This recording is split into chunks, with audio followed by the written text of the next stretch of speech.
Hello मेरे प्यारे बच्चों, मैं आपका बिट्टू सर आपके अपनी YouTube channel Bihari mathematics vision पर स्वागत करता हूं। आज की क्लास में हम लोग सीखेंगे प्रत्यक्ष विधि से माध्य निकालना। तो दिया गया है वर्ग अंतराल 0 से 2, 2 से 4, 4 से 6, 6 से 8, 8 से 10, 10 से 12, 12 से 14 और उसके नीचे बारंबारता दी गई है। 0 से 2 की वर्ग अंतराल की बारंबारता 1 दिया गया है, 2 से 4 का 2, 4 से 6 का 1, 6 से 8 का 5, 8 से 10 की बारंबारता 6, 10 से 12 की बारंबारता 2 और 12 से 14 की बारंबारता 3। आइए हम लोग इसका सॉल्यूशन करते हैं। सॉल्यूशन लिखेंगे। सबसे पहले हम लोग को दिया गया है वर्ग अंतराल, लिखेंगे वर्ग अंतराल। उसके बाद हम लोग को दिया गया है बारंबारता, लिखेंगे बारंबारता। बारंबारता को f से सूचित किया जाता है, लिख लिए f। अब हम लोग को लिखना पड़ेगा वर्ग चिन्ह, जिसको हम लोग x से सूचित करते हैं। अब यहाँ करना पड़ेगा बारंबारता और वर्ग चिन्ह का गुना, यानी कि f गुना x।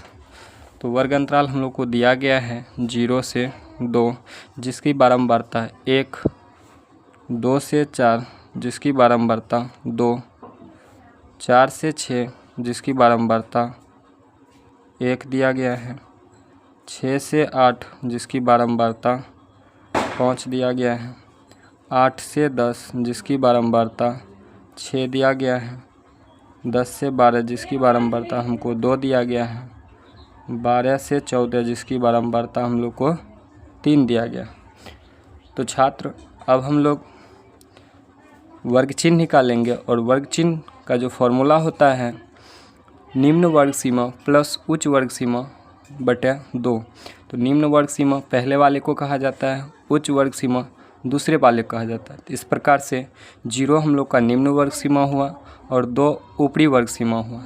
दोनों को जोड़कर अगर 2 से भाग देते हैं तो हम लोग को वर्ग चिन्ह निकल जाता है और वर्ग चिन्ह को हम लोग सूचित करते हैं x से। आइए हम लोग वर्ग चिन्ह निकालते हैं। तो 0 से 2 वर्ग अंतराल का वर्ग चिन्ह हो जाएगा 2 + 0 और 2 से जब भाग देंगे तो हम लोग का आंसर 1 आएगा। 2 और 4 दोनों को जोड़ेंगे तो 2 4 6 और 2 से भाग देते हैं तो 3 आएगा। इसी प्रकार से 4 और 6 का जोड़ 10, 10 को 2 से भाग देते हैं तो 5, 6 से 8 14, 14 को 2 से भाग देने पर 7, 8 और 10 का योग 16, 16 को अगर 2 से भाग देते हैं 10 और 8 का योग 18, 18 को 2 से भाग देने पर 9 और इसी प्रकार से यहाँ 11 हो जाएगा और 12 और 14 का जोड़ 26, 26 का 2 से भाग देने पर 13 आता है। अब हम लोग दोस्त f गुना x निकालना सीखेंगे। f होता है बारंबारता, x होता है वर्ग चिन्ह, यानी कि बारंबारता और वर्ग चिन्ह का गुना। तो बारंबारता दिया गया है 1 और वर्ग चिन्ह 1। 1 को 1 से अगर गुना करते हैं तो 1 आता है, 2 को 3 से गुना करते हैं तो 6 और 1 को 5 से गुना करने पर 5 आता है, 5 को 7 से गुना करते हैं 35 आएगा, 6 को 9 से गुना करेंगे 54 आएगा और 2 को 11 से गुना करेंगे तो 22 आएगा। उसके बाद 3 को 13 से गुना करेंगे तो 39 आएगा। अब हम लोग को निकालना होता है बारंबारताओं का योग, जो कि हम लोग सूचित करते हैं सिग्मा f से। सिग्मा f यानी कि बारंबारताओं का योग। अब जोड़ते हैं f को, 3 2 5 5 6 11, 11 5 16, 16 1 17, 17 2 19, 1 20।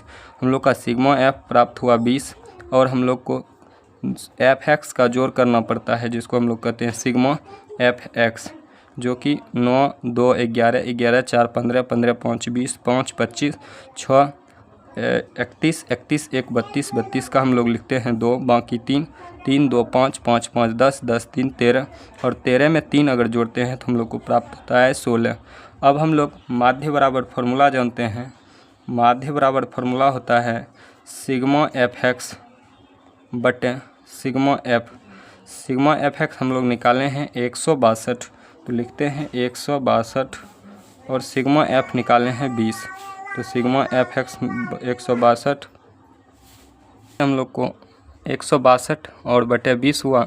अब हम लोग भाग देंगे 162 में 20 से, तो 162 20 ये हो जाता है 8 बार में 160, 2 6 में 6 गया 0 1 अब हम लोग यहाँ पॉइंट देंगे और यहाँ 0 आएगा, एक बार में 20 हो जाता है। इस प्रकार से हम लोग का आंसर आता है 8.1। यही हम लोग का आंसर आएगा। Thanks for watching. अगर वीडियो समझ में आया तो शेयर, लाइक, सब्सक्राइब ज़रूर करें। धन्यवाद।